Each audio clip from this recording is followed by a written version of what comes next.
रफाकत के ताल्लुक से सीखा, और मुकद्दसों की रफाकत में अगर आप रहेंगे तो यकीनन आप तरक्की करेंगे, क्योंकि ये खुदा का डिज़ाइन है। खुदा ने हमें अकेला नहीं रखा बल्कि बदल में रखा है। आमीन। So we must have fellowship with our Lord Jesus Christ and with the body of Christ. आमीन।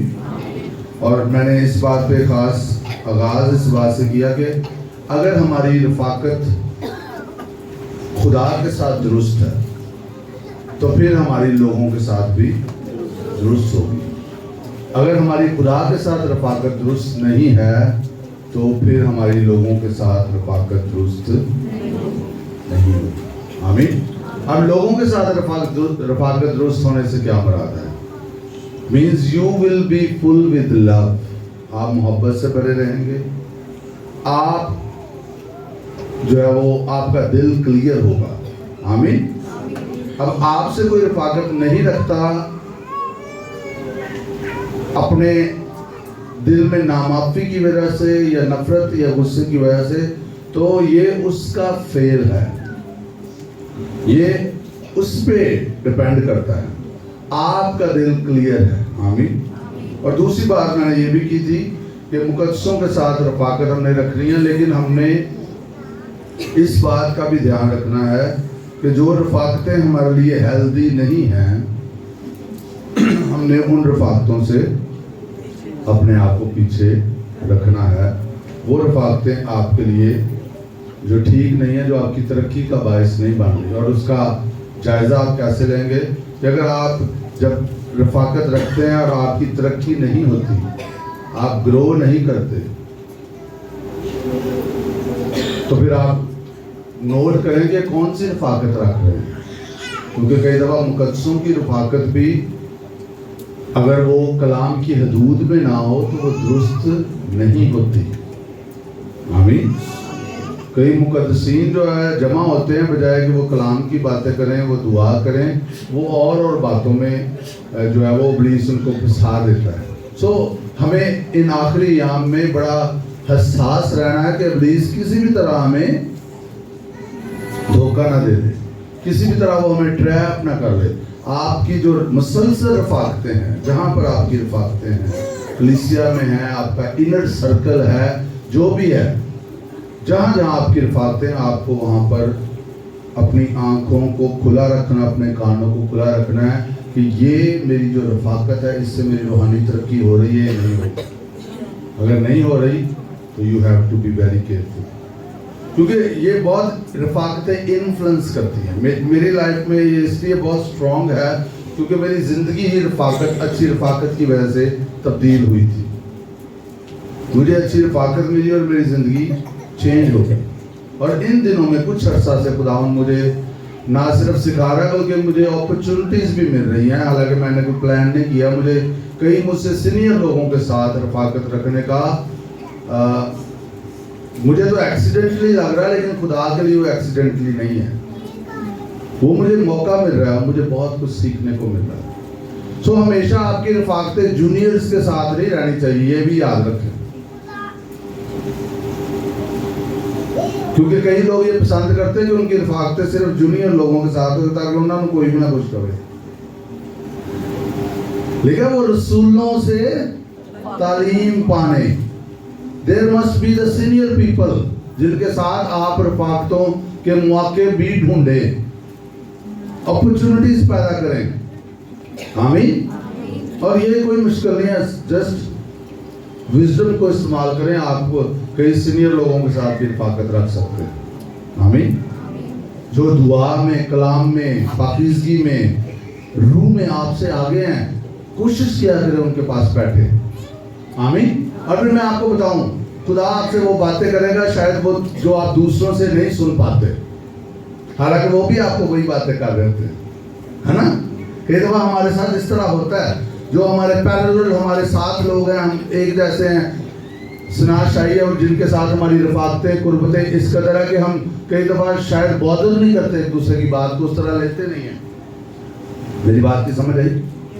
जैसे दो जगह पर आप इकट्ठे काम कर रहे हैं, लेकिन आप एक दूसरे के साथ इतने घुले मिले हुए हैं कि आप एक दूसरे की बात को शायद वैसे नहीं लेते जो लेनी चाहिए, और खुदा आपसे शायद एक दूसरे के वसीले से बात कर रहा हो।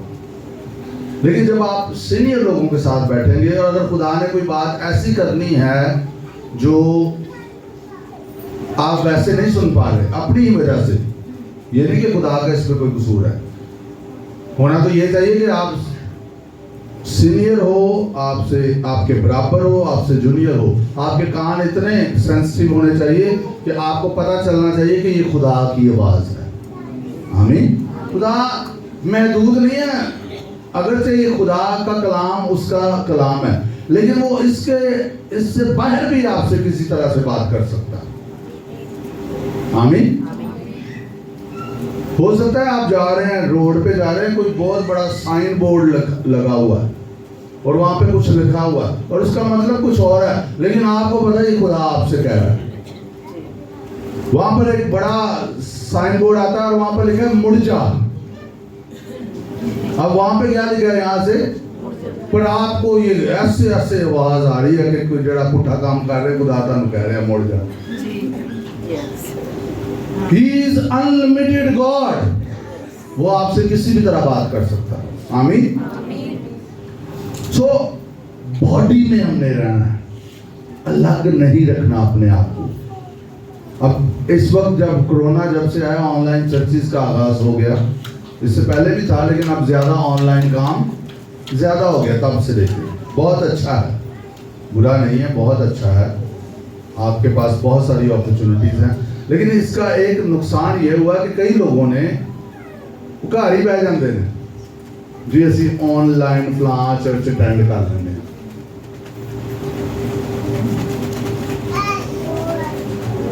हम जी वो अमेरिका में चर्च अटेंड करते हैं ऑनलाइन, हम इंडिया में ऑनलाइन चर्च अटेंड करते हैं, हम जो है वो बरतानिया में ऑनलाइन चर्च अटेंड करते हैं। This is not a plan of God, ये कोई खुदा का मुकद्दसों की लिखा है जहां 2 या 3 जमा होना जरूरी है। आमीन।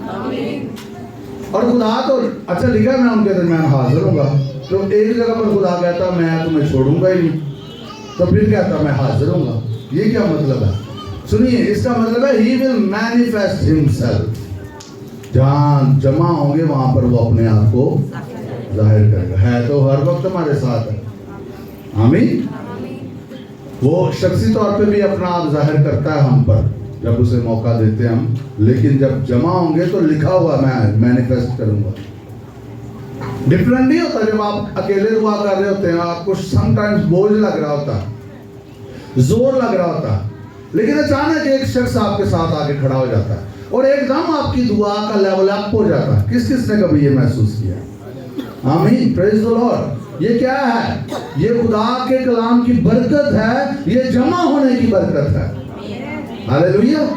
इसलिए जमा होने से बाज, और प्लीज हमें जमा होने से रोकने की कोशिश करता रहेगा, और उसके लिए वो मुख्तलिफ चीजें इस्तेमाल करेगा। वो झूठ को इस्तेमाल करेगा, वो नामाफी को इस्तेमाल करेगा, वो एक दूसरे की कमजोरियों को इस्तेमाल करेगा। और याद रखें, कमजोरियां हर शख्स में हो सकती हैं, लेकिन वो कमजोरियां आपको मोहब्बत करने से या जमा होने से ना रोकें, जब तक आपका उस वजह से आप पर मनफी असर नहीं हो रहा। आमीन। इस बात का ध्यान रखें। इतना नहीं बनना कि मैं बड़ा हूं तो मनफी इन्फ्लुएंस में भी जाते रहें। जैसे हमारे एक अफसोस के साथ मैं बता रहा हूँ, जानने वाले भाई थे, उनके बारे में हमें पता चला कि वो उन्होंने नशाबाज लोगों में खिदमत शुरू की। नशा करने वाला, और बड़ी अच्छी बात है, कोई बुरी बात थोड़ी है। नशा करने वालों में खिदमत करना बड़ा मुश्किल काम है, लेकिन इवेंचुअली क्या हुआ कि वो भाई खुद भी नशा करना शुरू हो गए।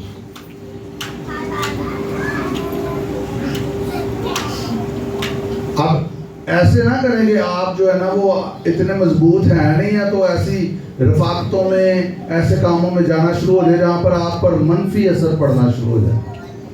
ये नहीं करना आपने। समझ आई मेरी बात?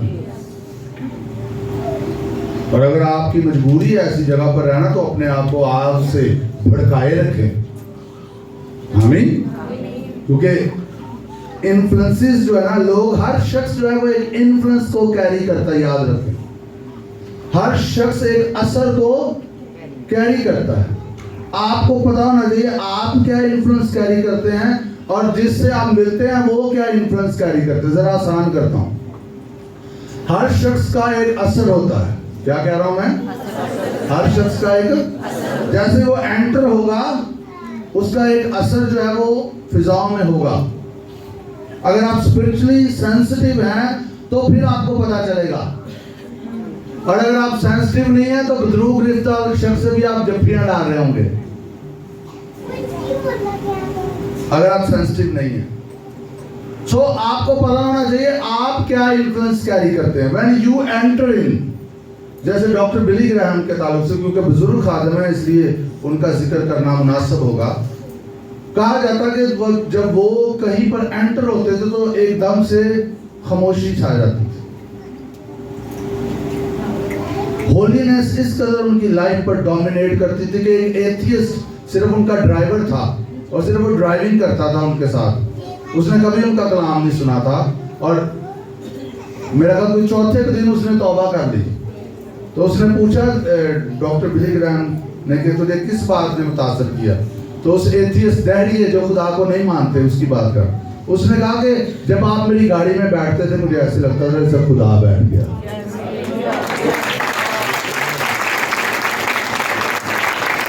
और ये मुमकिन है, ये मुमकिन। Let's pursue this kind of influence. आइए इस असर को लें कि जब हम कहीं पर जाएं तो कोई ये ना कहे लो जी शैतान ही आ गया। ये भी हो सकता है, आप इस तरह का इन्फ्लुएंस रख सकते हैं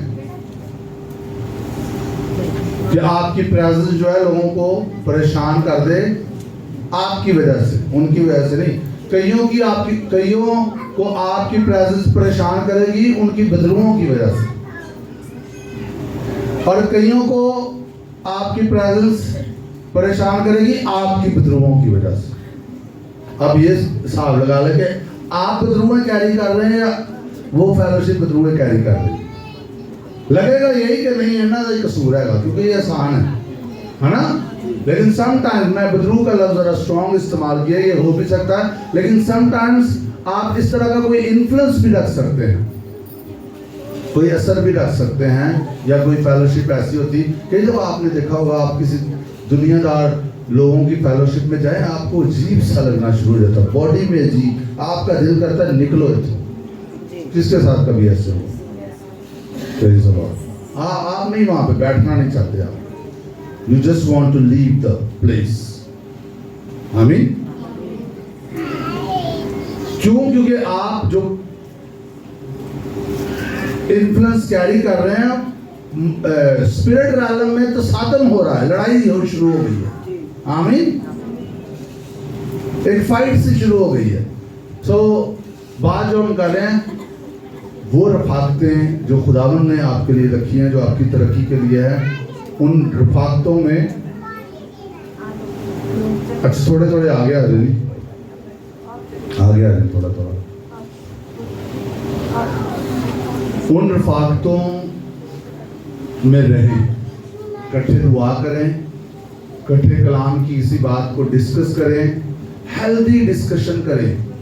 ये अपनी रफाकतों में एक रूल सेट कर ले सारे कि हमने जब भी बैठना है हमने मंजी मीटिंग नहीं लगानी। मंजी मीटिंग तो समझते हैं आप सारे कि नहीं समझते? क्या हैवजोई। सो बी केयरफुल कि आप बड़े बड़े इंजेक्शन लेके ना जाएं जब रफाकतों में बैठे। भरया फुल भरया लाश भरया है ना। और कई दफा रफाकतों में इतने बड़े बड़े इंजेक्शन, कई इनके पास ऐसे इंजेक्शन होते हैं कल्ले चुक नहीं सकते, कहते चल मेरे नाल तू भी चुक यार, लाइए जरा ठा। So you must not have injection. You are not the doctors and nurses. ठीक है? जो है उनको भी अलाउ नहीं। कुछ नर्सिस भी बैठी हुई है ना इधर, तो उन्होंने तो लाने ने पर दूसरे इंजेक्शन लाने। आमीन। रिफाकतें आपको अपलिफ्ट करने वाली होनी चाहिए, आपको मजबूत करने वाली होनी चाहिए। हालेलुया। आपको नीचे करने वाली नहीं। किसने लिखा? बुरी सोबतें अच्छी आदतों को बिगाड़ देती हैं। खुदा का कलाम इस बात से मना करता, बुरी सोबतें अच्छी आदतों को बिगाड़ देती। आमीन। और एक और चीज है, ये बड़ा मशहूर है, बड़ा मशहूर है अंग्रेजी का जुमला, लेकिन ये रूहानी है। A man is known by his which he keeps. इंसान अपनी सोबतों से पहचाना जाता है। कईयों को नहीं ये समझ आ रही, कईयों को समझ नहीं आनी चाहिए इस बात को। बचपन तो सुना दे, आपको किसी का नहीं पता चल रहा, उसने मास्क अपने ऊपर लिया हुआ है, मास्क चढ़ाया हुआ है, तो देखिए इसकी सोबतें कैसी हैं, किन लोगों के साथ ये सोबतें रखना पसंद करता है और करती है। अगर ये नहीं देख रहा होना जो है ना, हर वक्त आप जो है ना वो नेगेटिव नजर से देखते रहे। गहरी रिफाकतें इसकी किसके साथ हैं, इसका किसके साथ ज्यादा वक्त गुजरता है, आपको पता चल जाएगा कि इसकी सोबत जो है वो कैसी है और ये कैसा है। आप छुपा नहीं पाएंगे अपने आप को, और अगर आप छुपा रहे हैं तो वाइज पर्सन विल सी कि ये कहाँ इसकी रिफाकतें हैं और ये कैसे लोगों को पसंद करता है, ये करती है। समझ आ रही मेरी बात? तो अगर वो दुरुस्त रिफाकतों में नहीं है तो आपने क्या करना है? नफरत किसी से नहीं करनी। लेकिन अगर वो आपके लिए अच्छा नहीं है तो स्टेप बैक, उससे कदम पीछे कर। बाइबल मुकद्दस मना करती। और एक हवाला देखे फिर हम आगे बढ़ेंगे। क्या सीख रहे हैं हम? हाँ जी, फेलोशिप सीख रहे हैं। इंसाल की किताब निकाली मैंने। नौजवान बेटे और बेटियां, मैं आपको हमेशा इनकरेज करता हूँ, इंसाल की किताब का एक चैप्टर रोज जरूर पढ़ा करें। कितने चैप्टर? कितना टाइम लगेगा? हार्डली 10 मिनट्स लग जाएंगे एक चैप्टर पढ़ने में, लेकिन जरूर पढ़ें। 5वां बाब। और ये जो नौजवान बेटे बेटियां, ये ध्यान से सुने, ये और चीजों को भी टच करने लगी है ये बात जो मैं करने लगा। अभी मैं बात कर रहा हूँ रिफाकतों की।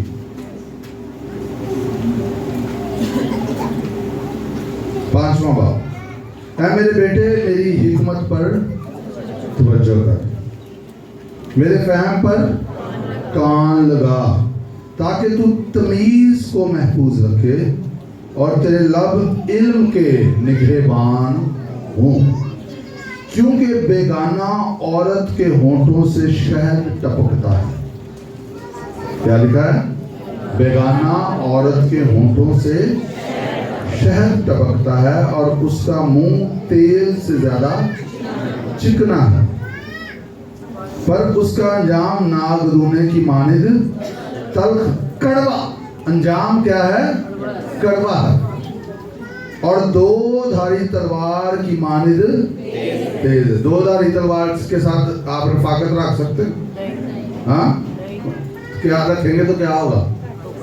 हाँ, जो 2 धारी तलवार में जब भी पाओगे तो क्या होएगा? हाँ, बड़ा मजा आएगा, है ना? क्या होगा? It will hurt you. It will hurt you. बुरी रिफाकतों की कुर्बत will hurt you. लेकिन इसके बरक्स अच्छी रिफाकतें आपको अपलिफ्ट करेंगे। आमीन।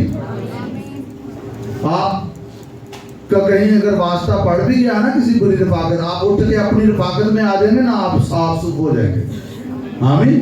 God will start to speak to you. खुदा आपसे बात करना शुरू कर देगा। आपके लिए आपका कोई साथी दुआ करना शुरू कर दे, वो कहेगा मुझे मेरे दिल में आ रहा है मैं आपके लिए दुआ करूं, और जब वो आपके लिए दुआ कर रहा होगा तो आप वॉश हो रहे होंगे। Hallelujah, hallelujah. So keep your fellowship healthy, pure, Holi. आमीन। उसके पांव मौत की तरफ जाते हैं, उसके कदम पाताल तक पहुंचते हैं, सो उसे जिंदगी का हमवार रास्ता नहीं मिलता। उसकी राहें बेठिकाना है पर वो बेखबर है। उसकी राहें बेठिकाना है पर वो उसको नहीं पता। इसलिए आप मेरे बेटे मेरी सुनो और मेरी बात मुंह की बातों से बरगश्ता ना हो। उस औरत से अपनी राह दूर रख। क्या लिखा है? उस औरत से अपनी राह। ये नौजवान बेटे और बेटियां ध्यान से सुने।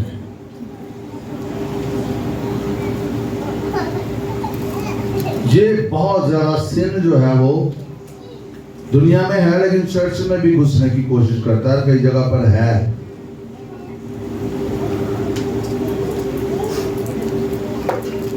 ऐसे लोग जिनकी रफाकतें बुरी हैं।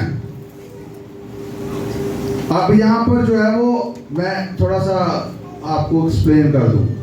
यहाँ पे तो मर्द को बेटे को कहा गया, लेकिन मैं कहूंगा ऐसे नौजवान बेटे बेटियां, और बेटियां भी अगर कोई बहन खुदा ना खास्ता इस तरह का इन्फ्लुएंस रखती है, उससे अपनी राह दूर रख।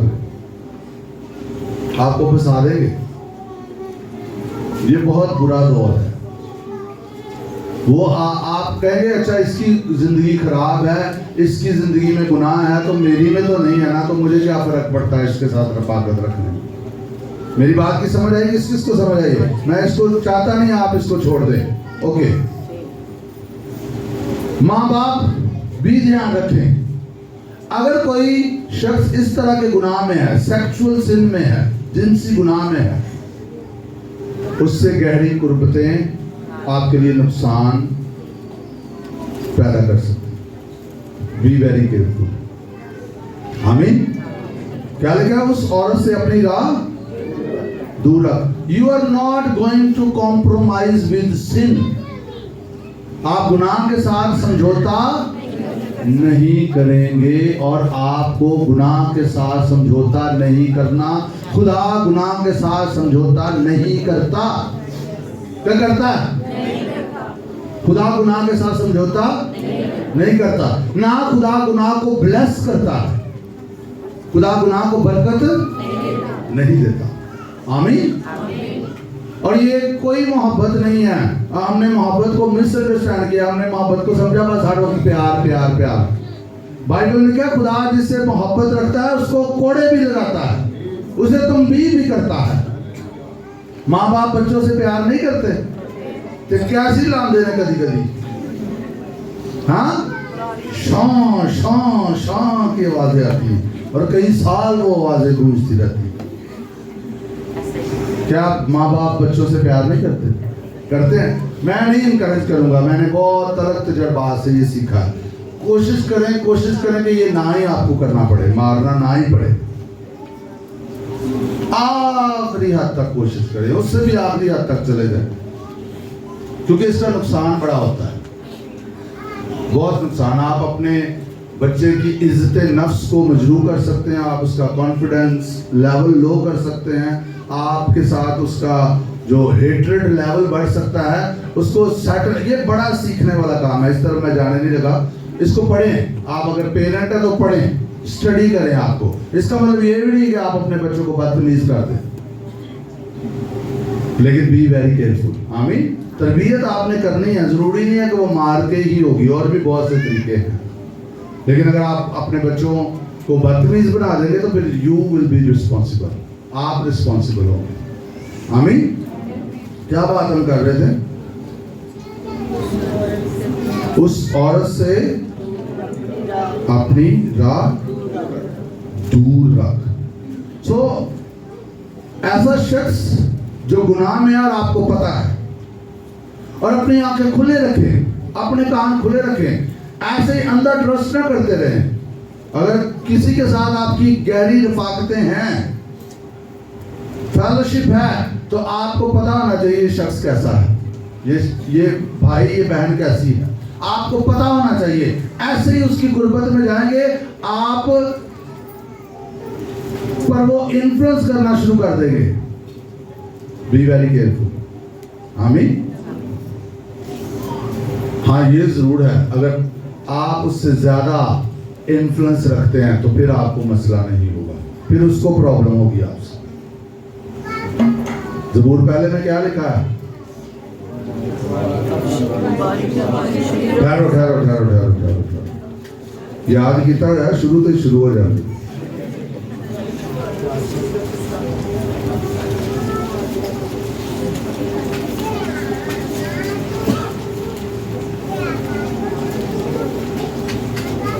पांचवी आयत, इसलिए शरीर अदालत में कायम ना खताकार साधकों की जमात में, ना खताकार साधकों की जमात में उनको प्रॉब्लम होगी। वो कहेंगे दुआ की गल ही करते रहते हर टाइम, बंद करो कलाम, कोई होर भी गल करो। आपकी प्रेजेंस उनकी बदरूहों को इरिटेट करेगी। आमीन, हालेलुया।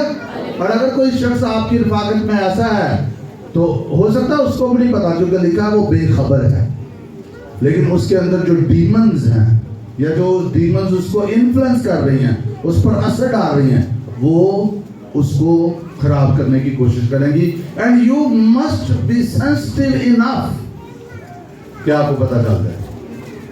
आमीन। याद रखिए इब्लीस बड़ा मकार है, बहुत तरह से अपने फेसेस रखता है, वो बड़ी मकारी से काम करने की कोशिश करता है। आमीन।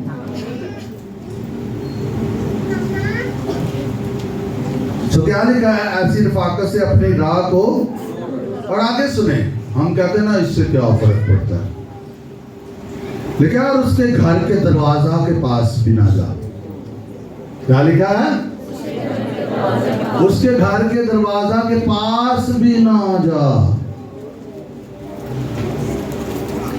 Very dangerous, very dangerous. आपको अपने एक तो असर को सादा इसको करता हूं, आप पर खुदा का असर बढ़ता जाए।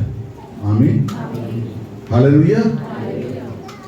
और आपको पता होना चाहिए, जहां अगर ऐसे लोगों के पास आपने जाना है तो यू मस्ट नो कि खुदावंद आपकी रहनुमाई कर रहा है, खुदावंद आपको लेके जा रहा है, और फिर आप असर डालेंगे उसमें। मैंने एक टेस्टिमनी सुनी, मेरे एक दोस्त हैं, वो बाहर की किसी कंट्री में गए, ध्यान से सुने, मैं थोड़ी ओपन बात कर रहा हूँ, समझ सारे में आया, उनकी कई करते नहीं आते थे गल, उन्होंने शर्म बड़ी आती है। वो एक जो है वो साहिल समुंदर पर गए और वहाँ पर प्रोस्टिट्यूट्स होती हैं, जो जिस्म फरोश औरतें होती हैं, गुनाह करती हैं। तो वो कहते हैं कि मैंने ना उससे कहा कि मैं तुझे इतने पैसे दूंगा, मुझे थोड़ा सा टाइम दे। उनको तो यही होता कि इन्होंने जो है ना वो मुझे खरीदा है तो ठीक है। उसने वो फटाफट मान गई वो लेडी। तो कहते मैं उसके पास बैठ गया, तो मैंने उसे कलाम सुनाना शुरू कर दिया, और कहते जैसे मैंने उसे बहन कहा ना, उसकी आंखों में आंसू शुरू हो गए। वो प्रोस्टिट्यूट थी, कस्बी थी, उसकी आंखों से आंसू बहना शुरू हो गए। कहते जब मैंने उसको कहा खुदा तुझे प्यार करता, और वो ब्रस्ट सारों कतार रोना शुरू हो गई। और वो गैर मजहब से थी, बुद्धिस्ट मजहब से थी, बाहर के कंट्री की बात, छोटे बच्चों की तरह वो कहते रोना शुरू हो गई। और मैंने वो पैसे दे के उससे टाइम लिया था ताकि मैं इसे इंजील सुना। और फिर कहते मैंने उसको बताया कि ये जो बदन है ना, ये खुदा का मक़दस है। खुदा के रूह ने उस औरत को जोर से टच किया। और जब वो भाई, मैं तो सुना रहा ना, वो जब भाई मुझे सुना रहे थे तो मेरी आंखों में आंसू आना शुरू हो गए। मुझे जल्दी नहीं आता, रोना नहीं आता मुझे जल्दी खुदा की प्रेजेंस के अलावा। तो आई वॉज वेरी ब्लेस्ड। आमीन। तो जब खुदावंद आपको लेके जाता है तो आप जाए, तो फिर रिजल्ट्स भी होंगे। आमीन। तो मैं सिर्फ उन जो पेशा वाराना औरतें उनकी बात नहीं कर रहा, कुछ ऐसे लोग भी हो सकते हैं जो फंसे होते हैं इस तरह के प्रॉब्लम्स में, गुनाहों में। आमीन। तो इसका आगाज जो है वो आपके ख्यालात से होता है। मैं बहुत दफा इस पे टीच करता हूँ। अगर आप अंग्रेजी जुबान पढ़ सकते हैं तो व्हाट्स ऑन योर माइंड एक बुक है, उसको पढ़ें। अगर आपके पास नहीं है तो मेरे पास सॉफ्ट है, आप मुझसे ले सकते हैं। अब देखता हूँ कितने लोग मेरे पास आते हैं। पढ़ें कि आपके ख्यालात को अगर आप कंट्रोल ना करें तो कितना नुकसान हो सकता है। आप अपने ख्यालात को कंट्रोल ना करें तो वो आपके ख्यालात आपको कंट्रोल कर लेंगे। और उस बुक में खादमों का जिक्र है, उस बुक में शादीशुदा लोगों का जिक्र है जो इस गुनाह में इसलिए पड़ गए क्योंकि उन्होंने अपने ख्यालात पर काबू नहीं पाया। और जब उन्होंने ख्यालात पे काबू नहीं पाया तो ख्यालात ने उनके बदनों पर काबू पा लिया। समझ आ रही है? खुदा इतना रहीम है कि यीशु के पास एक औरत को जो ऐन सेल के वक्त पकड़ी गई थी लाए, तो यीशु ने उसे क्या किया? पत्थर मारे। पत्थर उठा के बैठे हुए थे जो खड़े हुए थे। यीशु ने कहा अच्छा ठीक है। उन्होंने कहा मूसा की शरीयत में लिखा है कि ऐसी औरत जो को क्या किया जाए? तू क्या कहता है? यीशु ने कहा मैं की कहना है, जिन्हें नहीं गुनाह किया मारे। एक एक करके छोड़ गए। उस माल साहब ने गीत लिखा ना, कीड़े पड़ गए सबकी झूठी गैरत को। वो कहते कहाँ गए जो तुझको मारने आए थे? भेड़िए छोटी भेड़ को फाड़ने आए थे। सबको अपने अपने गुनाह याद आ, हर एक पत्थर फेंक के, और जिसने कभी कोई गुनाह नहीं किया था उसने कहा जा मैं भी तुझ पे इल्जाम नहीं लगाता, फिर गुनाह ना करना। अगर किसी की लाइफ में ऐसा है तो खुदा माफ करके बहाल कर सकता है उसे। हालेलुया। खुदा आपके गुनाह को महसूब नहीं करता, आपके खाते में नहीं लिखता।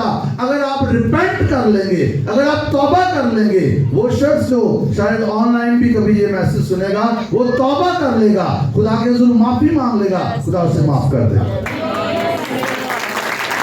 कोई गुनाह ऐसा नहीं है जिसे यीशु का लहू नहीं धो सकता। लेकिन रिपेंट करना जरूरी है, तौबा करना जरूरी है। कहां से काम शुरू होगा? कहां से? क्या? अय्यूब कहता मैंने अपनी आंखों से अहद किया, अब मैं क्यों किसी कमवारी की तरफ देखूं? मैंने अपनी आंखों से अहद किया, अब मैं क्यों किसी कमवारी की तरफ देखूं? आपको यह अहद करने की जरूरत है। आमीन। वरना मैं आपको बताऊं, अगर कोई शख्स इस गुनाह में है तो वो तो बुरे असर में है, वो लोगों पर भी असर डालेगा, और खास तौर पर उसके बच्चों पर तो जरूर ही असर होगा। उसके बच्चों पर असर, क्योंकि हर वक्त बच्चे साथ रहते हैं। तो मैं ये दुआ करता हूं अगर कोई इस सिन में है तो ये लिफ्ट अप हो जाए इसकी जिंदगी से। हालेलुया। आपने ये नहीं सोचना कि मैं तो कभी नहीं किया। आपने ख्यालात पर ध्यान रखना कि आपके अंदर कोई ऐसे ख्याल तो नहीं आते। वो आपके ख्याल नहीं है, आप खुदा के बेटे और बेटियां।